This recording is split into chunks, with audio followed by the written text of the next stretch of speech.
Thank you.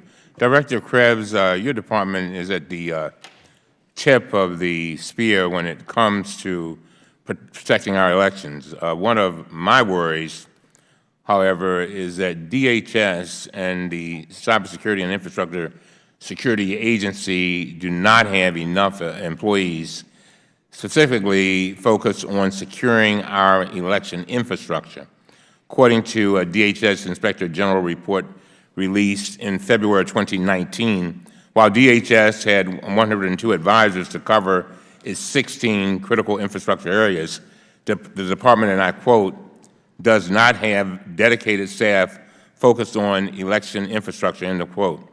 The Inspector General's office interviewed stakeholders who, and I quote, expressed concerns about adequate DHS staffing, which they reported hindered their ability to develop relationships, end of quote, with the department.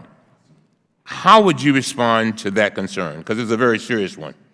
I think at a point in time it was absolutely true. In 2016, I think the only people really in the federal government that understood elections was Chairman McCormick and her team and Chairman Weintraub. We came into this thing brand new. Again, we are cybersecurity and physical security experts. We still are. They're the election experts. We're the security experts that come in and support. So when you talk about the pointy tip of the spear, it's a big spear. There are a lot of us on this team. So we support state and local officials. We support the EAC. We support the DOJ and FBI. This is a team effort. At this point, we have invested with Congress's appropriations to support our election infrastructure team. I have 17 full-time personnel dedicated to this issue, but I also have the capability to reach into my entire organization and draw any resource needed. In the run-up to 2018 midterm elections, in the month prior to the election, I had over 550 individuals that were working at the national, local, state level on elections. That's pretty good. I can do better. I can do better. We can continue to work with the EAC. We can continue to work with state and locals. We can continue to invest in our people and our capabilities, get more scalable, and that's my plan for 2020. We will have more full-time dedicated staff. I will have more field staff to engage and ensure that 2020 is the most secure election ever. So how many people will be permanent? Are these basically temporary employees you're talking about coming in? So you're talking sort of seasonal? So DHS, keeping in mind, DHS was established as a bit of a surge organization, right? Whether it's a hurricane or some other national emergency, we're able to surge capabilities. So for 2018, we surged, we established task forces, we cobbled together as many people as we could that had relevant expertise.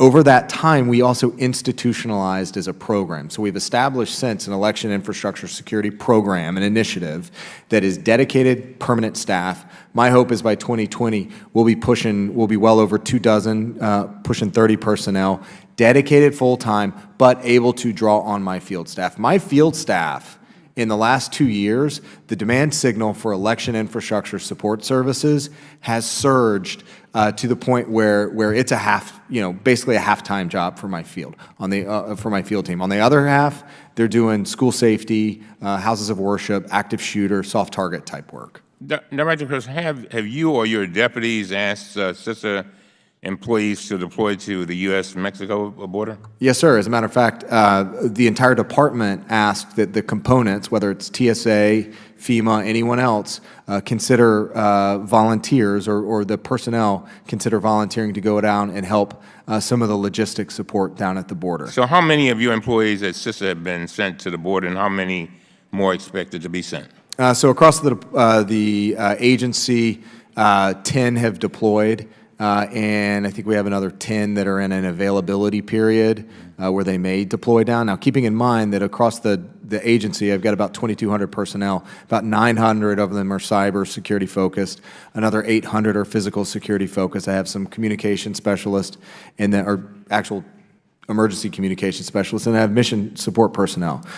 There will be risk-based decisions on people that deploy to the border. If it is an election issue, if it is a critical cyber operation, we will have conversations with their supervisors and understand whether that's something we need to reconsider. So it sounds like they'll be doing a number of different jobs. Is that it?